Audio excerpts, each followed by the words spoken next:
신명기 31장 1절에서 13절의 말씀입니다.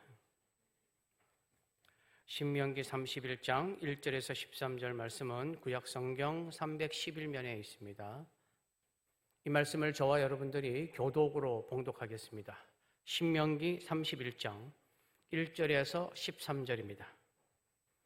또 모세가 가서 온 이스라엘에게 이 말씀을 전하여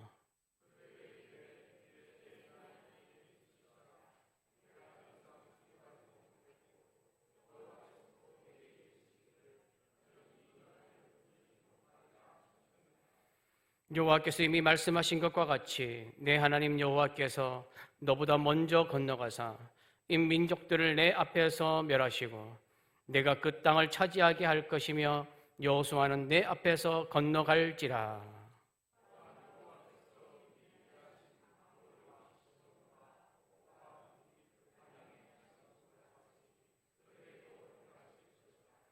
또한 여호와께서 그들을 너희 앞에 넘기시리니 너희는 내가 너희에게 명한 모든 명령대로 그들에게 행할 것이라.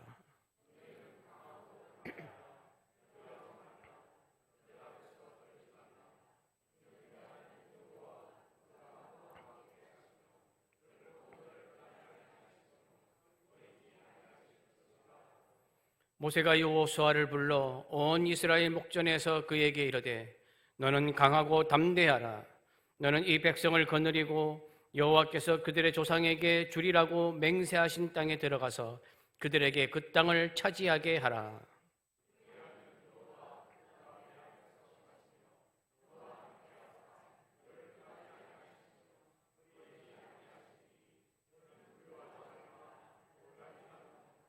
또 모세가 이 율법을 써서 여호와의 언약궤를 매는 레위 자손 제사장들과 이스라엘 모든 장로에게 주고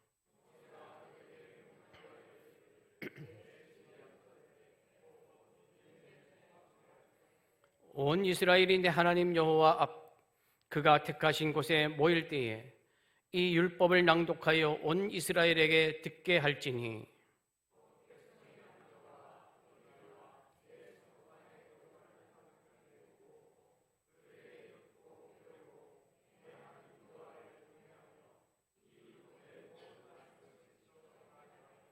같이요.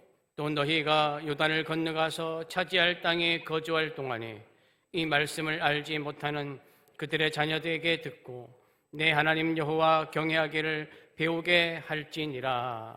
아멘. 할렐루야. 주위 있는 분들과 함께 인사하겠습니다. 장로님, 권사님, 집사님 얼굴 뵈니 너무 기분이 좋습니다. 인사하겠습니다. 얼굴을 뵈니 너무 기분이 좋습니다.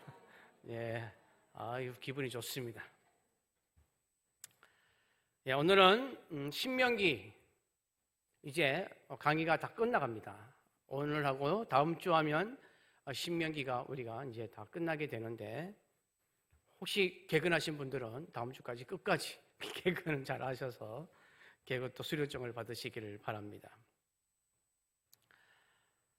오늘은 강하고 담대하라 라는 주제로 여러분과 함께 말씀을 쭉 나누도록 하겠습니다.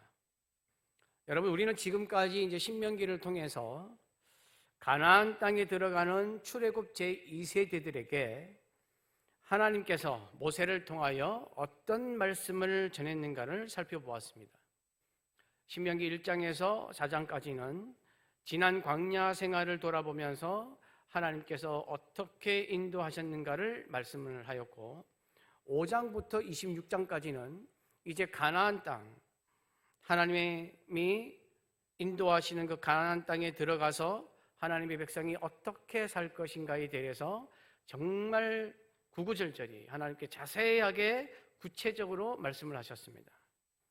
그리고 27장부터 30장까지는 하나님의 말씀에 순종할 때 받는 복과 불순종할 때 받는 저주에 대해서 말씀을 하시면서 하나님의 말씀을 듣고 지켜 행하라.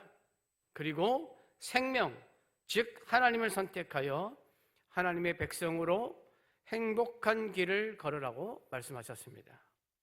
그런 다음에 이제 오늘 본문 말씀이 등장합니다. 오늘 본문 말씀인 신명기 31장은 분위기가 확 달라집니다.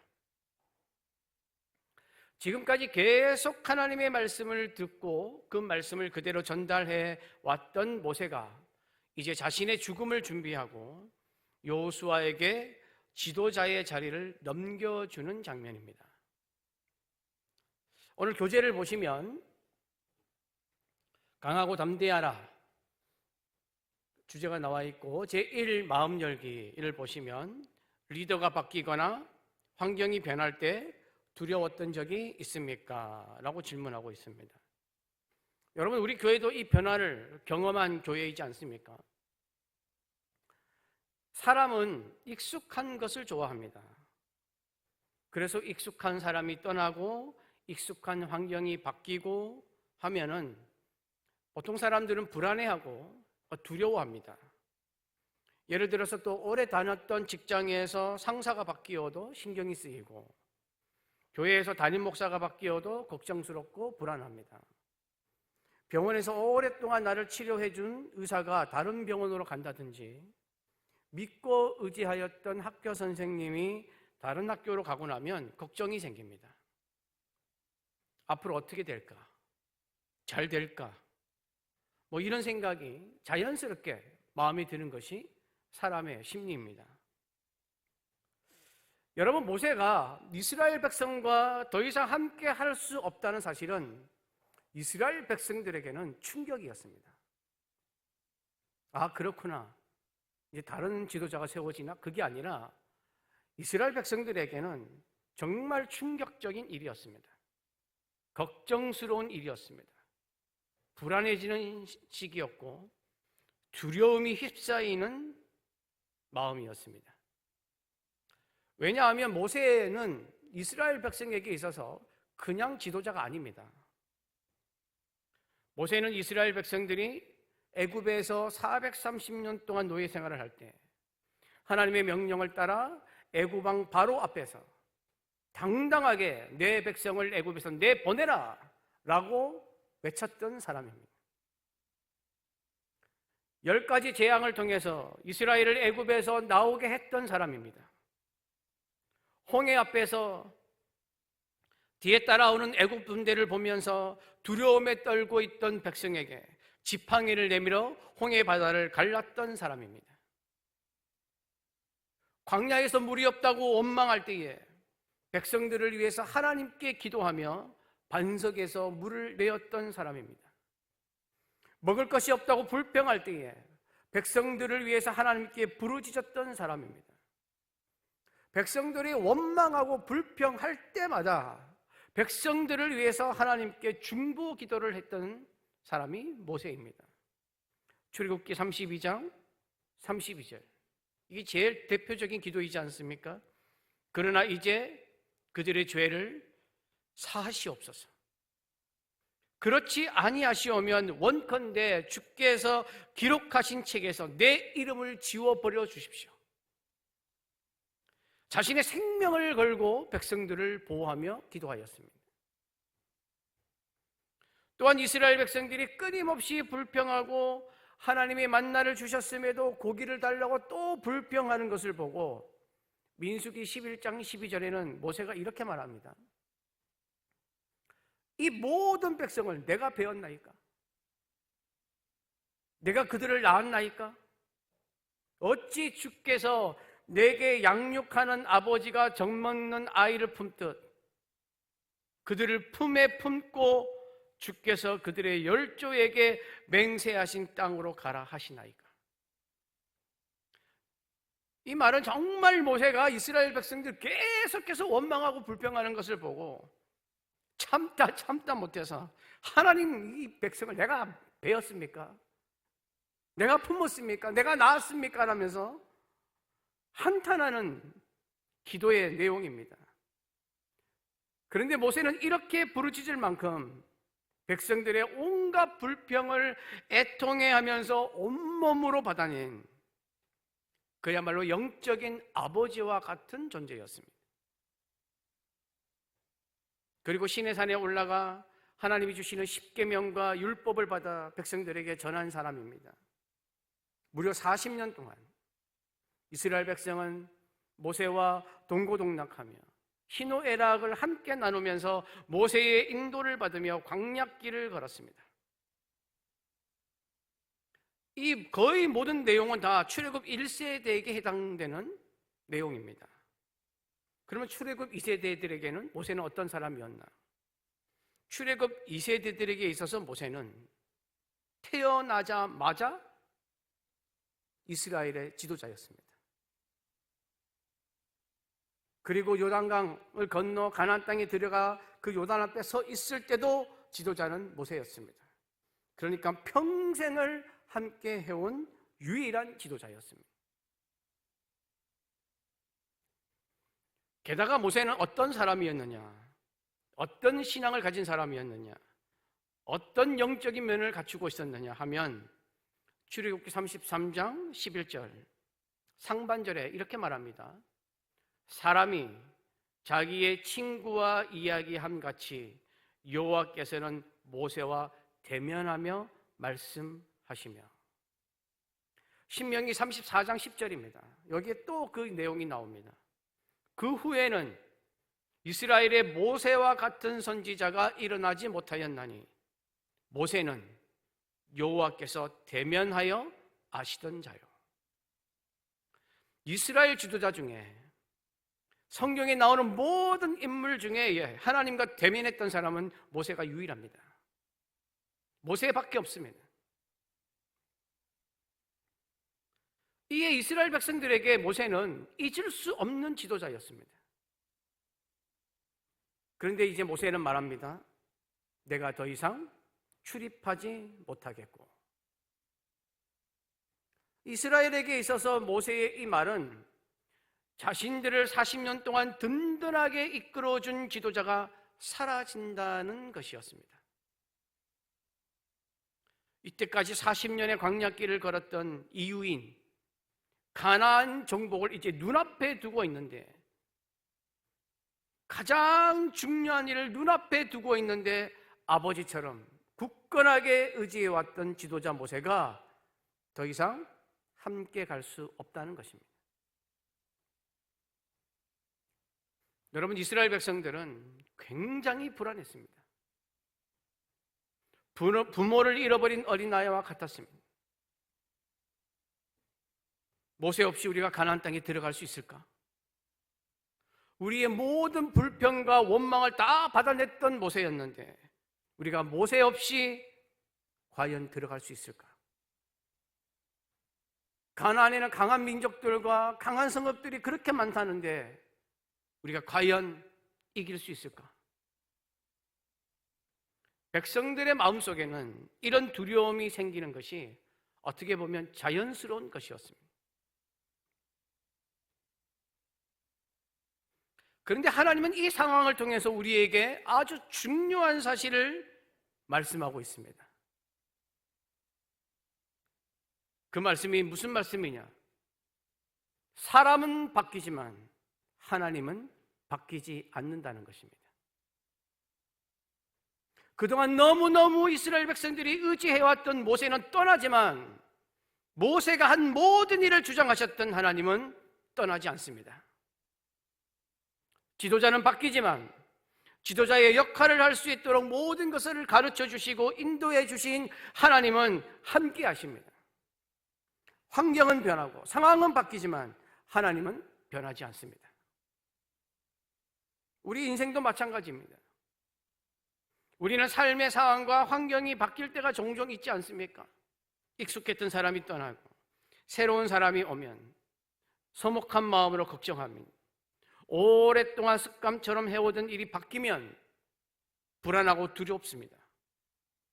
건강이 변하고 가정 환경이 변하고 직장이 바뀌고 교회 상황이 바뀌면 마음이 흔들립니다. 그러나 이 모든 변화 속에서도 변하지 않으시는 유일하신 분은 하나님이십니다. 이 하나님을 바라보는 사람이 믿음의 사람입니다. 여러분, 여기서 나에게 한번 진지하게 질문을 던져볼 필요가 있습니다. 이때까지 내가 정말 의지했던 것은 누구인가? 하나님이신가? 부모님이었나? 친한 친구였나? 자녀들이었나? 물질이었나? 내 자신이었나? 모세는 이스라엘 백성에게 정말 위대한 지도자였습니다.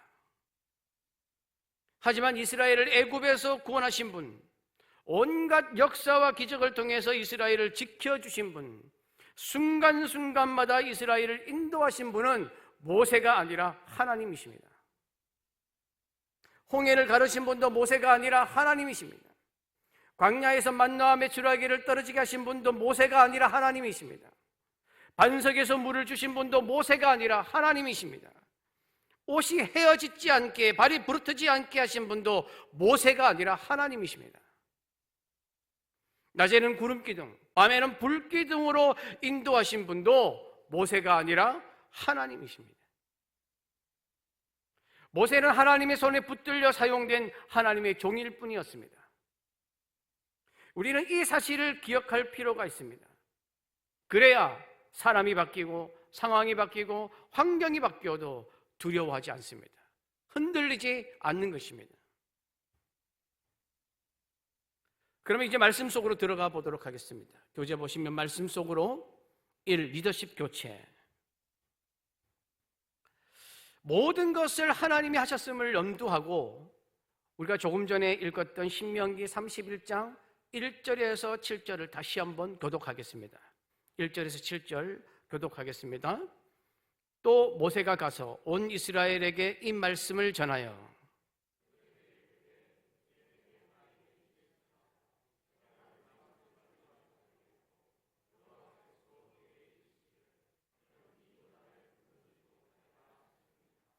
여호와께서 이미 말씀하신 것과 같이 내 하나님 여호와께서 너보다 먼저 건너가사 이 민족들을 내 앞에서 멸하시고 내가 그 땅을 차지하게 할 것이며 여호수아는 내 앞에서 건너갈지라.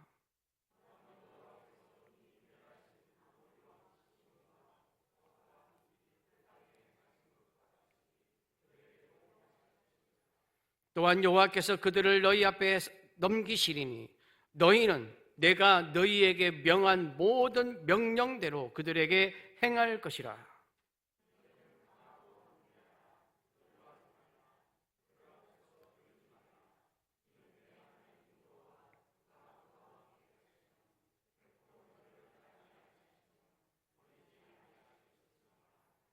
모세가 여호수아를 불러 온 이스라엘의 목전에서 그에게 이르되 너는 강하고 담대하라. 너는 이 백성을 거느리고 여호와께서 그들의 조상에게 주리라고 맹세하신 땅에 들어가서 그들에게 그 땅을 차지하게 하라. 여러분 교재 보시면 리더십 교체. 모세는 120세가 되어 더 이상 출입할 수 없게 되었습니다. 하나님은 여호수아를 불러 온 이스라엘 목적에서 그에게 이르되 너는 뭐하고 담대하라고요? 강하고 담대하라는 것입니다. 여러분 2절을 보면 모세가 자신의 나이를 밝힙니다. 나는 이제 120세라. 여러분 모세의 인생을 세 개에 크게 나누자면 세 개의 시기로 나눌 수가 있습니다. 처음 40년은 애굽왕 바로의 명령에 따라서 히브리인이 낳은 아들은 다 죽이라는 명령이 있었는데 모세의 모친 요게벳이 이 모세를 갈대상장에 넣어서 나일강에 두었고 이것을 바로의 딸이 발견하고 양자로 삼습니다. 그래서 모세가 애굽의 왕자가 됩니다. 이에 바로 딸의 아들로서 당시 애굽에서 최고 나라의 최고의 교육과 최고의 문화를 경험하며 애굽의 왕궁에서 40년 동안 살았습니다. 그런 후에 40년은 어떤 40년이었냐? 미디안 광야에서 목자로 살아가는 40년이었습니다. 여러분이 아는 것처럼 애굽 사람이 히브리 사람을 때리는 것을 보고 모세가 이 애굽 사람을 죽였는데 이것이 나중에 발각이 되어서 애굽의 왕궁에서 도망쳐 나와서 미디안 광야로 가게 됩니다. 거기서 아내 십보라를 만나게 되었고 목자로서 살아갑니다. 모든 것을 갖춘 왕궁에서 살던 사람이 아무것도 없는 광야에서 양을 치며 살게 되었습니다. 이 목자의 삶이 40년이었습니다.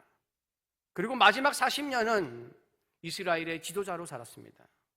80세에 하나님의 부르심을 받아서 120세까지 이스라엘을 이끌었습니다. 이제 120세가 되어 모세는 내가 더 이상 출입할 수 없겠다라고 말합니다. 출입한다는 말은 백성을 이끌고 전쟁과 삶의 현장을 오가면서 지도자의 역할을 감당한다는 의미입니다. 그래서 출입하지 못하겠다는 것은 이제 내가 지도자의 역할을 내려놓겠다는 뜻입니다. 그런데 모세는 건강이 나빠져서 지도자를 내려놓은 것이 아닙니다. 신명기 34장 7절을 보면 이렇게 말씀합니다. 모세가 죽을 때 나이 120세였으나 그의 눈이 흐리지 아니하였고 기력이 쇠하지 아니하였더라. 그러니까 모세는 하늘나라 갈 때까지 눈도 흐리지 않고 기력도 쇠하지 아니하였습니다. 건강은 여전하였습니다. 기력이 쇠하지 않았습니다. 모세가 지도자를 내려놓은 것은 하나님의 명령이었습니다. 오늘 말씀 이전 하반절에도 이렇게 말씀하지 않습니까? 여호와께서도 내게 이르시기를 너는 이 요단을 건너지 못하리라 하셨느니라. 여러분, 하나님이 이 말씀을 하신 이유는 민수기 20장에 무리바 물 사건이 나오지 않습니까? 이스라엘 백성들이 마실 물이 없다고 하면서 뭐라고 얘기하냐면 어찌하여 우리를 이 나쁜 곳으로 인도하여 이렇게 말합니다. 그렇게 하나님이 역사와 기적을 보여주셔도 이스라엘 백성들이 불평할 때는 이 나쁜 곳으로 인도하여 우리와 우리 짐승이 다 죽게 되었다고 막 불평을 했습니다. 이에 모세와 아론이 하나님께 엎드려서 기도할 때에 하나님이 모세에게 지팡이를 가지고 반석에게 명령하여 물을 내어 마시게 하라고 말씀하십니다. 그런데 그때 모세가 계속 반복해서 원망하고 불평하는 이스라엘 백성들을 향하여 뭐라고 얘기하냐면 이 반역하는 너희들아 이렇게 말합니다. 여러분 하나님이 물을 주신다고 했습니다. 그게 아니라 첫 마디가 반역하는 너희야. 화를 내면서 반석에서 물을 두 번 쾅쾅 칩니다. 저 같아도 그랬을 것 같은. 계속 원망하고 불평하는데 뭐 견딜 수가 없이 모세와 아론을 공격했지 않습니까? 근데 이것을 보시고 하나님이 뭐라고 말씀하시냐면 너는 왜 나를 믿지 아니하고 내 거룩함을 나타내지 아니하고 화를 내며 나의 명령을 수행하면서 그렇게 백성들에게 내 거룩함을 나타내지 못했느냐? 너는 가나안 땅에 들어가지 못한다라고 말씀하셨습니다. 그 말씀의 내용이 민수기 20장 12절입니다.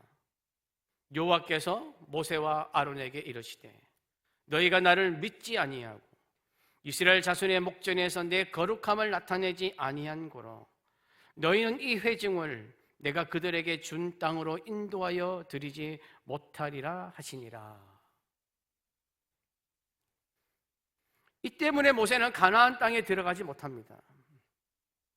여러분, 하나님의 일은 사람의 성정으로 하는 것이 아니라 하나님의 마음으로 감당을 해야 합니다. 하나님의 일을 사람의 감정으로 하는 것은 하나님의 영광을 가질 수가 있습니다. 그리고 하나님의 일은 하나님이 주장하십니다. 하나님이 사용하실 사람을 선택하십니다. 그래서 하나님의 일을 하다가도 하나님이 바꾸시기를 원하시면 바뀌는 것입니다. 하나님은 그때그때 필요한 사람을 사용하십니다. 내가 늘 하던 그 일에서 하나님이 내려오라고 하면 내려와야 합니다. 모세는 하나님과 대면할 정도로 하나님과 친밀한 관계 속에서 하나님의 일을 감당했던 사람입니다. 그러나 하나님은 이제 여호수아를 세우십니다. 여호수아를 사용하기를 원하십니다. 근데 여러분, 여기서 질문이 하나 생깁니다.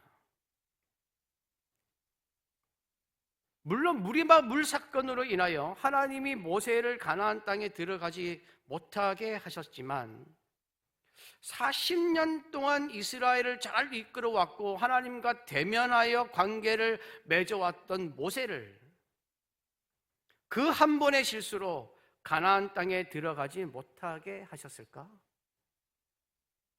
여러분 궁금하지 않으셨습니까?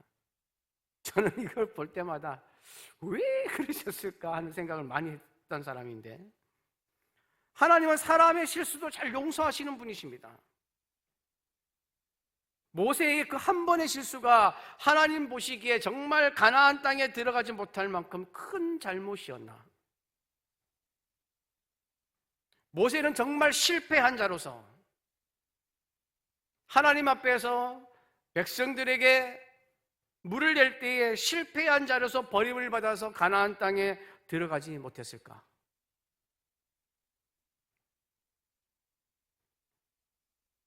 여러분, 하나님이 세우신 사람을 버릴 때는 늘 한 가지 조건이 있었습니다. 그게 뭐냐면 하나님께 반복해서 범죄하는 사람들. 대표적인 예가 누구냐면 이스라엘의 초대왕 사울입니다. 사울은 하나님께 계속 범죄하였습니다. 그래서 성경에 보면 하나님이 사울을 선택한 것을 후회하셨다고 말씀합니다. 그래서 사울을 버리고 다윗을 선택했습니다. 이 마지막에 이제 사울을 버리실 때 사울이 어떤 행동을 취했냐면 하나님께 막 기도하다가 하나님이 답할 리가 없으시죠. 그랬더니 어디로 갔다고요? 신접한 여인에게로 갔습니다. 무당에게 간 거예요. 이 정도로 사울은 하나님 앞에서 영적으로 범죄한 사람이었습니다. 그런데 모세는 죄를 범한 게 아닙니다. 이스라엘 백성의 계속되는 불평에 화를 낸 것입니다. 하나님은 모세가 하나님의 일을 거룩하게 하지 못한 이유로 모세를 들어가지 못하게 하셨는데 과연 그 이유만 있었을까? 혹시 하나님이 성경에 말씀하지 않은 또 다른 이유가 있지는 않았을까? 왜 이런 생각을 하냐면 하나님이 모세를 가나안 땅에 들어가지 못한 이유가 그렇게 큰 이유가 아니라는 생각이 자꾸 들기 때문입니다. 여러분은 그렇게 생각하지 않았습니까? 저는 이게 궁금했거든요. 이것을 찾아보기 위해서 성경 전체의 흐름을 한번 살펴볼 필요가 있습니다. 조금은 어려울 수는 있겠지만 여러분 다 이해할 수 있을 거라고 생각을 합니다. 한번 잘 들어보십시오. 성경 전체의 흐름을 살펴보면 성경은 예수 그리스도의 구원이라는 구속사적인 흐름으로 되어 있습니다. 그래서 구약은 예수 그리스도, 앞으로 오실 예수 그리스도에 대해서 말씀하고 있고 신약은 오신 예수 그리스도에 대해서 말씀하고 있습니다. 이 흐름을 생각하게 되면 하나님이 모세를 가나안 땅에 들어가지 못하게 하고 여호수아를 모세의 후계자로 삼아 여호수아가 들어가게 하신 이유를 파악할 수가 있습니다. 성경 전체의 구속사적인 차원에서 말씀을 볼 때에 모세는 율법을 상징합니다. 그래서 모세하면 율법을 생각했고 신약에서도 유대인들은 율법하면 모세를 떠올렸습니다. 왜냐하면 하나님의 말씀을 직접 받아서 백성들에게 전한 사람이 모세였기 때문입니다. 여호수아는 은혜와 구원, 즉 예수님을 예표합니다. 요한복음 1장 17절에 이렇게 말씀합니다.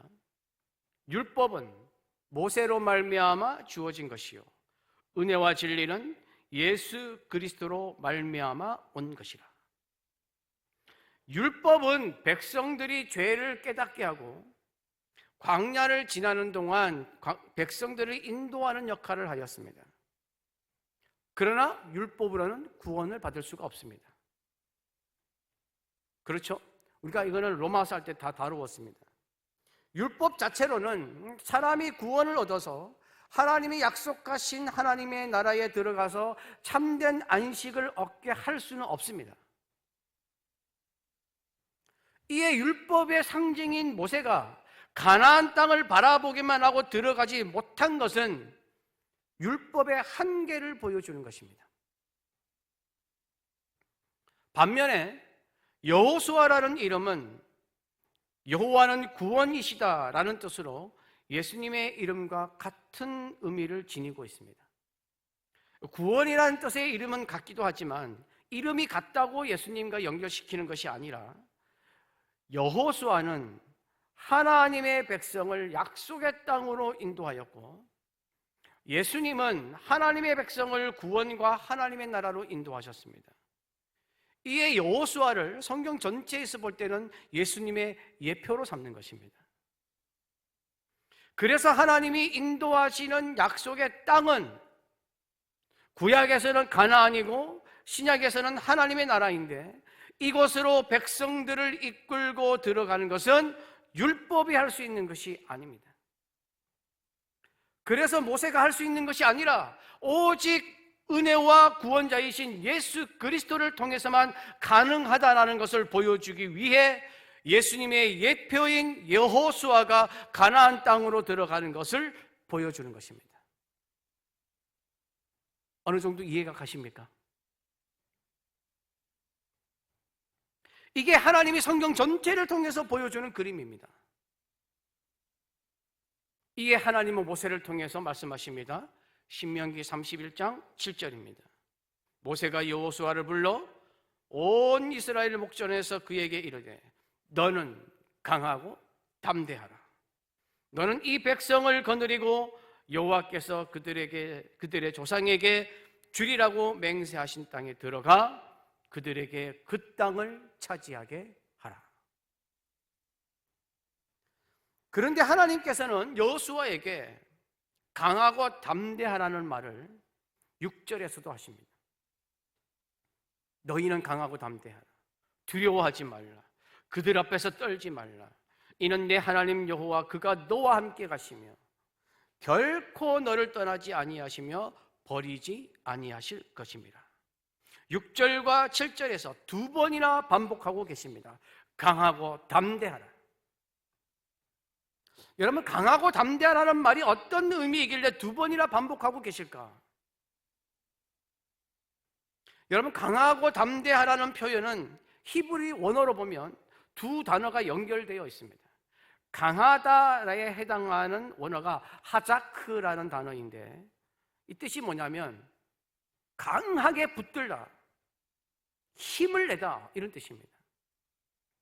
그리고 담대하다라는 말의 원어가 뭐냐면 아마츠라는 단어인데 이 말이 무슨 뜻이냐면 굳건히 서다, 확고하게 하다라는 뜻입니다.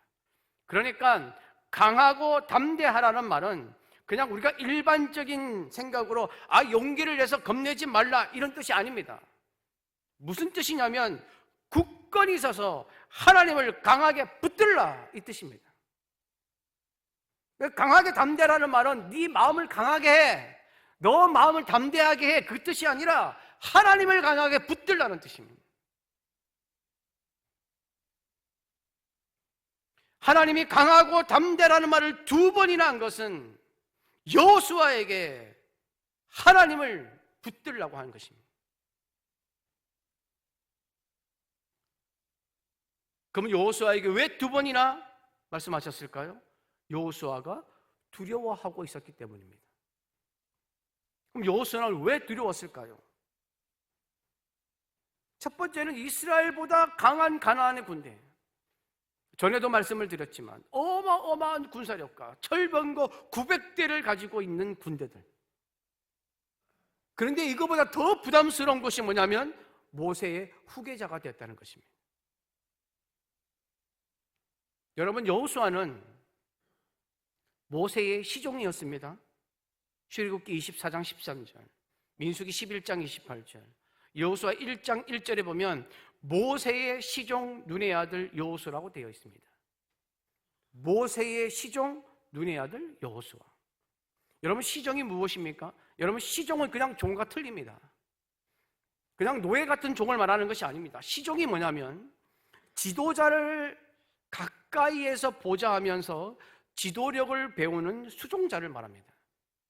그러니까 여호수아는 모세의 후계자로 예전부터 계속 준비되어 온 인물입니다. 갑자기 나타난 것이 아닙니다. 갑자기 하나님께서 그래서 시킨 것이 아니라 예전부터 계속 꾸준하게 성경을 보면 모세와 함께 전쟁에 갈 때도 여러분 잘 알지 않습니까? 아말렉 전쟁을 할 때 아론과 훌이 모세의 두 손을 잡고 있었을 때에 전쟁터에 나간 사람이 여호수아입니다.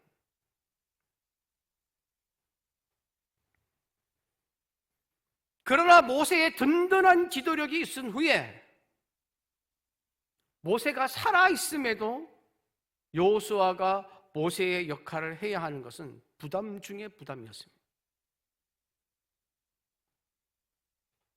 그래서 이 모든 것을 보면서 하나님이 말씀하십니다. 너는 강하고 담대하라. 무슨 말이라고요? 굳건히 서서 하나님을 강하게 붙들어라.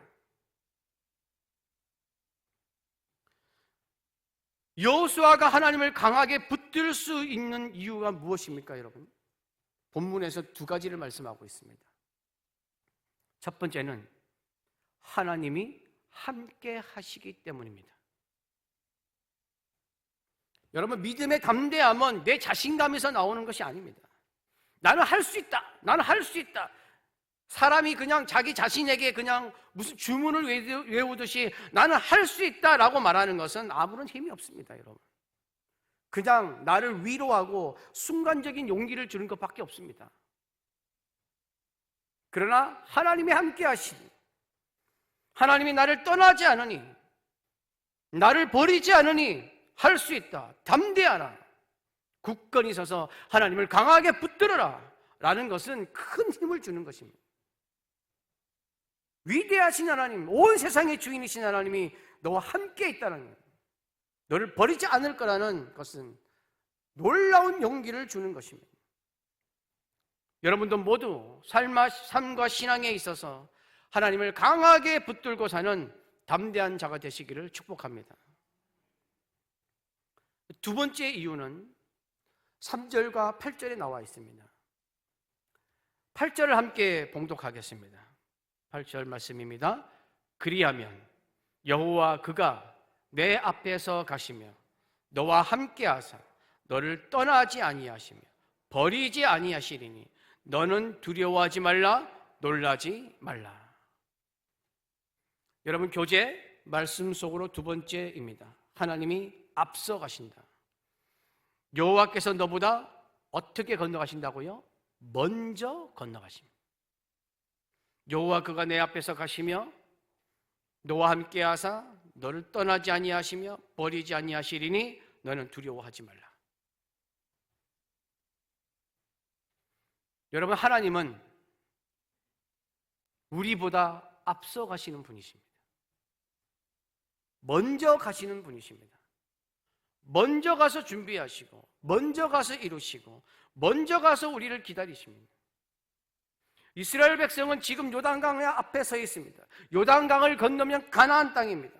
그런데 지도자가 여호수아로 바뀌었습니다. 여호수아도 백성도 다 두려워합니다. 이때 하나님은 강하고 담대하라고 말씀하셨습니다. 그러면 강하고 담대할 수밖에 없는 환경을 만들어 주십니다. 그것이 뭐냐? 하나님이 앞서가는 것입니다.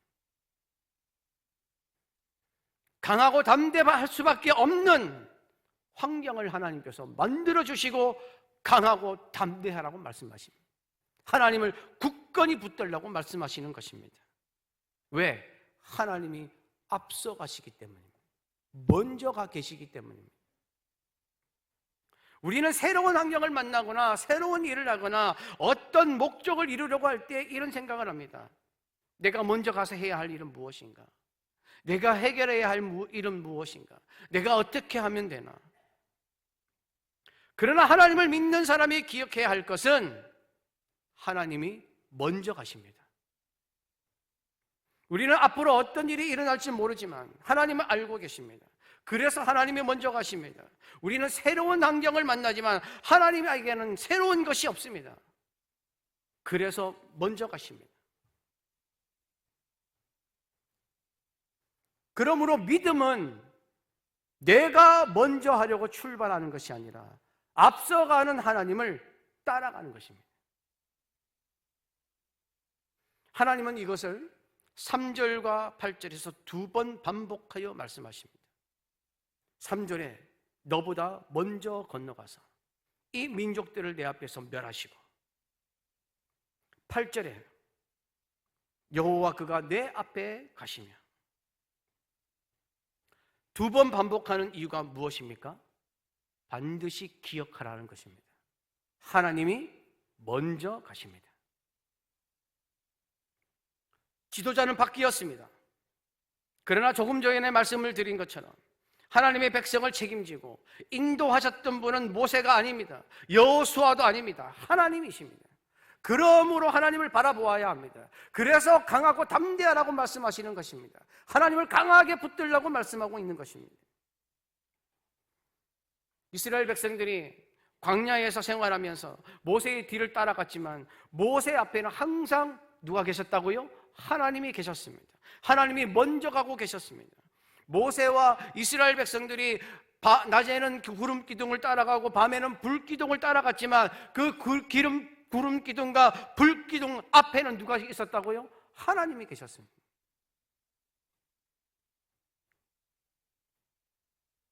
그러니까 이스라엘 백성들은 모세를 따라간 것이 아니라 하나님을 따라간 것입니다.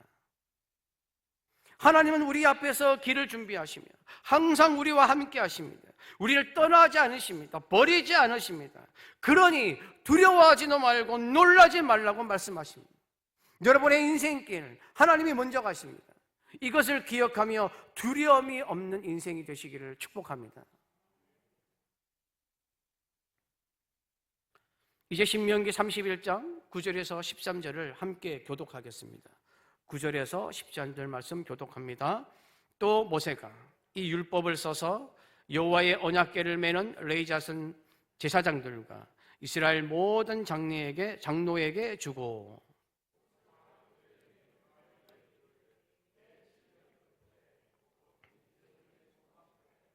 온 이스라엘이 내 하나님 여호와 앞 그가 택하신 곳에 모일 때에 이 율법을 낭독하여 온 이스라엘에게 듣게 할지니,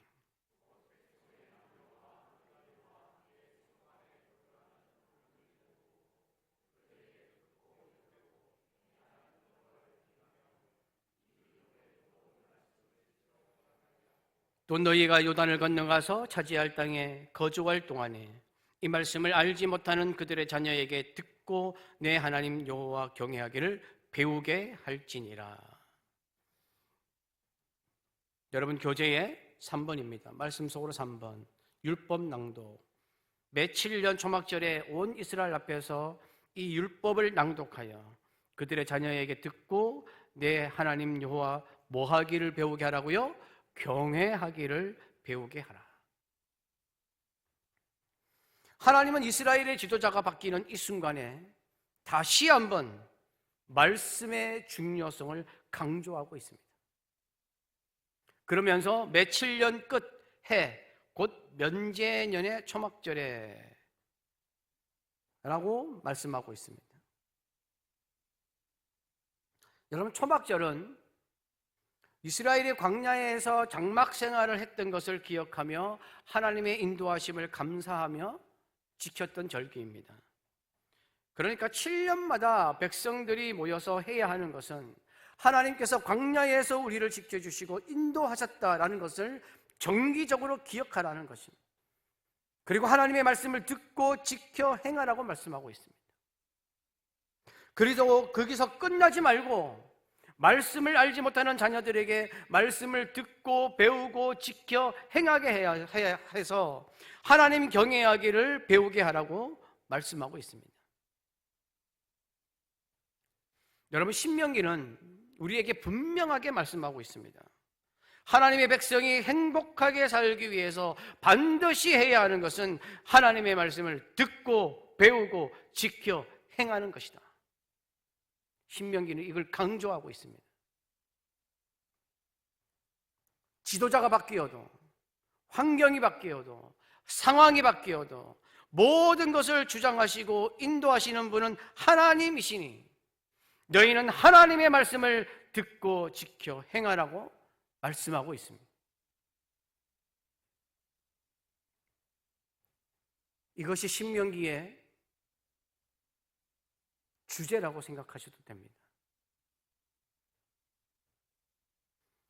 삶의 적용으로 들어가도록 하겠습니다. 삶의 적용. 사람은 떠나도 하나님은 영원히 계십니다. 사람을 의지하지 말고 앞서 행하시는 하나님만 의지하며 새 일을 시작합시다.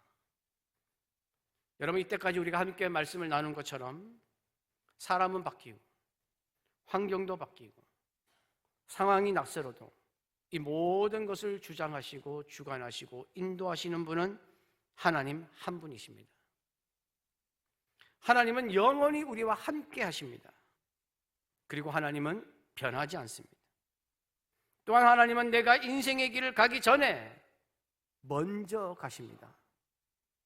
이것을 절대 잊지 말고 어떤 변화 속에서도 강하고 담대하게 믿음의 길을 걸어가는 여러분 모두가 되시기를 간절히 바랍니다.